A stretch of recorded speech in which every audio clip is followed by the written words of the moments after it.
After a recent Outer Banks trip did not go according to plan, we rescheduled and returned to spend 3 days in the Outer Banks, including one day spent exploring the one major island we had never been to in the Outer Banks of North Carolina, Ocracoke.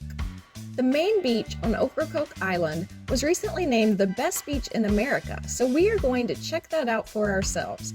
We also learn a bit about the island's history, including pirate history, as it was the hideout of the infamous pirate Blackbeard.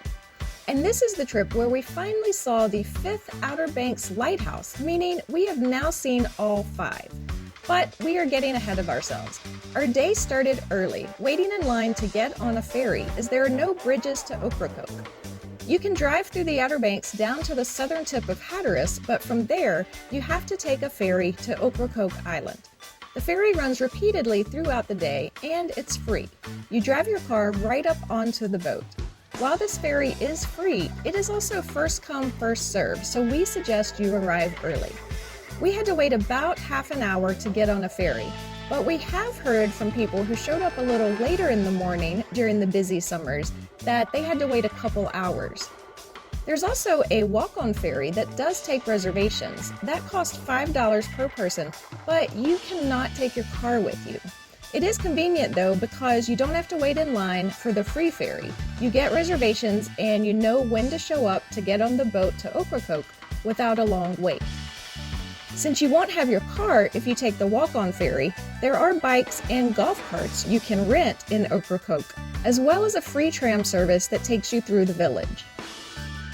The water around the islands are known to be dangerous because of shoals, or underwater sand dunes that have caused over 2,000 known shipwrecks in this area.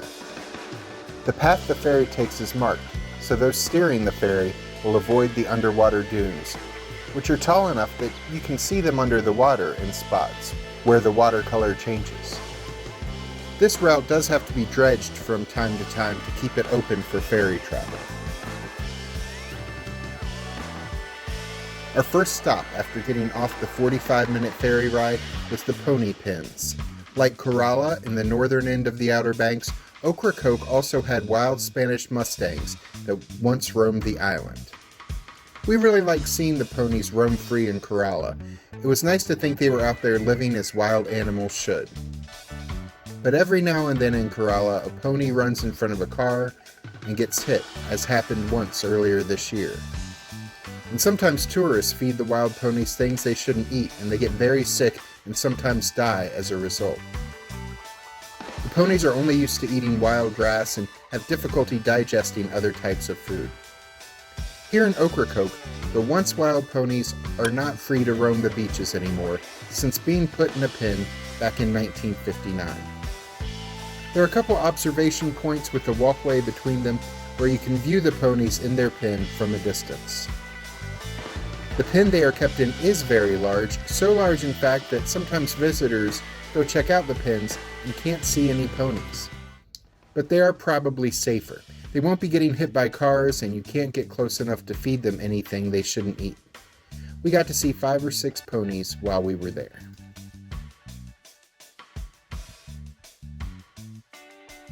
Ocracoke is around 14 miles long, but most of it is undeveloped.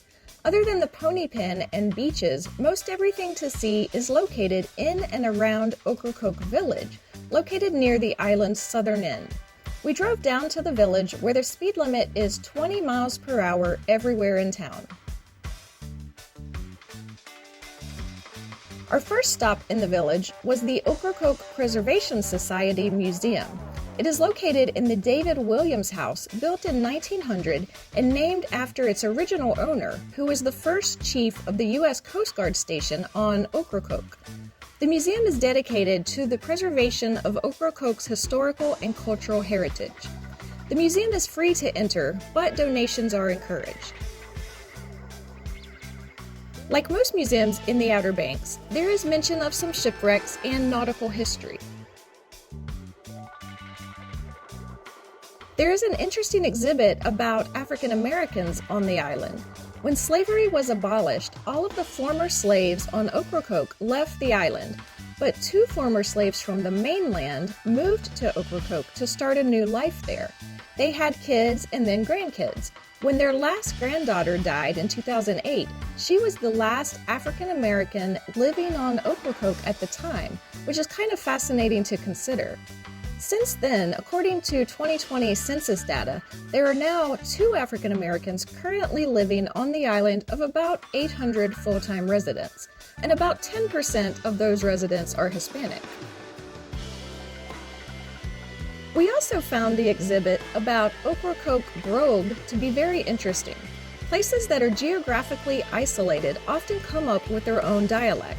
Prior to becoming heavily dependent on tourism, residents of this secluded island spoke a dialect of English referred to as Ocracoke Brogue. Ocracoke is their word for native residents of Ocracoke. Non-Ocracoke natives are called dingbatters. They pronounce some vowels differently. For example, high tide became hoi-toid. They had their own words for some things also, such as quamish, which means sick to your stomach. While Ocracockers now mostly speak the same as dingbatters, some longtime residents are still able to break out the Ocracoke brogue if the situation calls for it. But perhaps most fascinating to me was the pirate history of Ocracoke. After all, Ocracoke was the hideout of the dread pirate Blackbeard. He was even killed right off the shores of Ocracoke, and I determined in my heart that the morning would not end until I saw the place where Blackbeard was killed.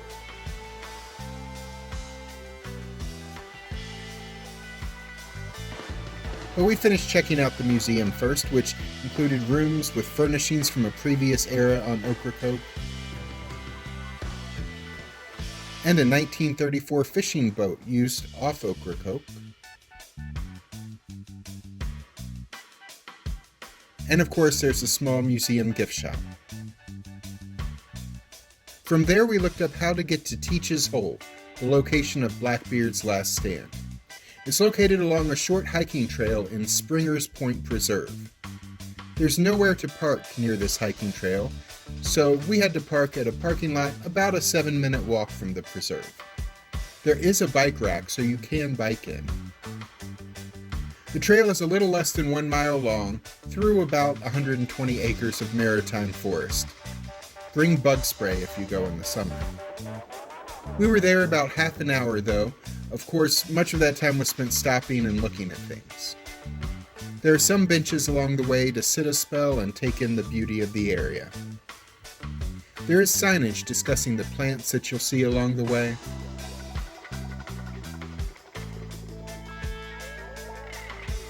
And there are a number of cool-looking live oak trees along the way that are very old.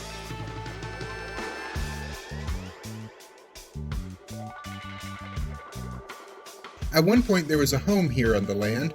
All that remains of it, though, is a small graveyard where former homeowner Samuel Jones is buried, alongside his favorite horse. Nearby that grave is an old historic well that is no longer in use.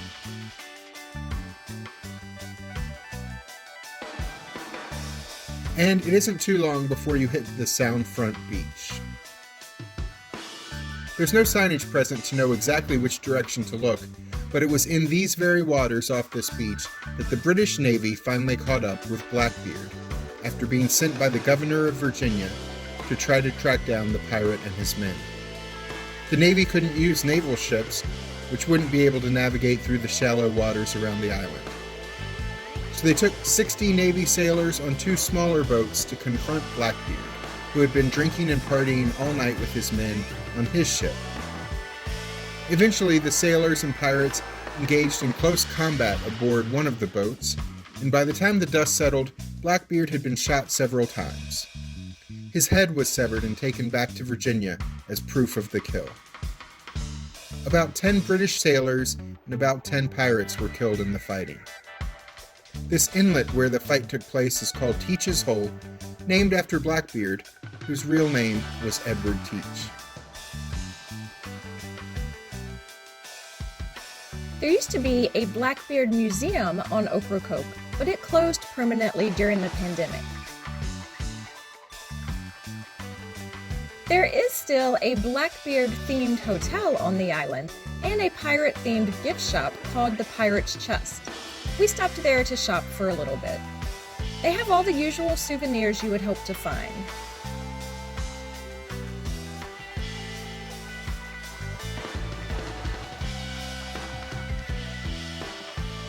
Jack bought me this t-shirt illustrating the proper pronunciation of Ocracoke, which I don't remember asking for, all because the first time I said Ocracoke around him a few years ago, I totally botched the pronunciation.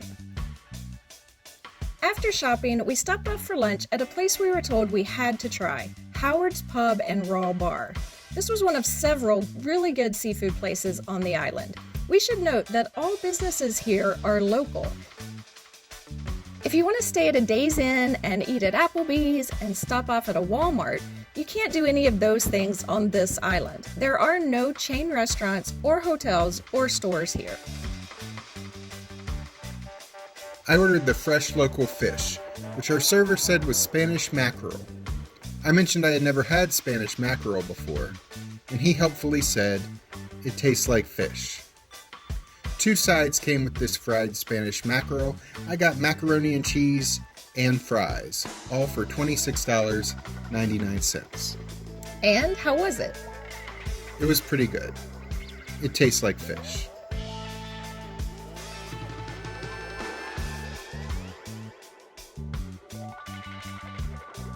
After lunch, we drove to the British Cemetery. On May 11, 1942, a German submarine sank the British vessel HMS Bedfordshire off the coast of Ocracoke. The Bedfordshire was one of 24 ships loaned to the United States by England to defend against submarine attacks. The entire crew, totaling 37 men, drowned. Over the next few days, 4 of their bodies washed ashore. The others were never found. The 4 British crewmen were buried on a small plot of land donated to Britain, so technically they are buried on home soil. The site is maintained by the U.S. Coast Guard, and a British flag flies over the graves. 2 of the 4 bodies were identified as Thomas Cunningham and Stanley Craig. The identity of the other 2 bodies is unknown. Visitors often leave coins or small stones on the graves of these soldiers as a sign of respect, which are traditions dating back thousands of years. From there, we visited the Ocracoke Island light station. There are 5 lighthouses in the Outer Banks. We had already seen the other 4, so this was the final one to check out. This 75-foot tall lighthouse is one of the shorter ones in the Outer Banks. The walls at the base of the lighthouse are 5 feet thick, though they start to narrow as they go higher up. The walls are only 2 feet thick at the top. It was built in 1823 and is the second oldest lighthouse still in operation in the United States today. It replaced a lighthouse built in the late 1700s that was no longer useful because the channel had shifted to about a mile away from where it was when the original lighthouse was built. You can go inside this lighthouse in the summer, but it is not open for climbing. We have heard from people that visit outside the peak summer season that it has not even been open to see inside of it much of the year. The lightkeeper's house is currently closed due to interior damage. We were told by the National Park Service employee on site that the house will be renovated and is planned to be used both as a museum and as Park Service office space. Then we ended our day with time spent at Ocracoke Lifeguarded Beach. This beach was recently named 2022's #1 beach in America by Dr. Beach, real name Dr. Stephen Leatherman, who is considered one of the world's foremost beach experts. Each year he puts out a list of the top 10 beaches in the U.S., and this year, Ocracoke is #1. He bases this on 50 criteria such as beach width, beach condition, air and water temperature in the summer, wave size, beach access, noise pollution, and on and on. We've been to 2 other beaches on this year's list just within the last year.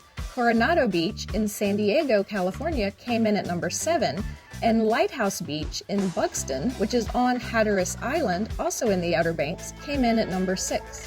We have videos of both of these places on our channel. So is this the best beach in America?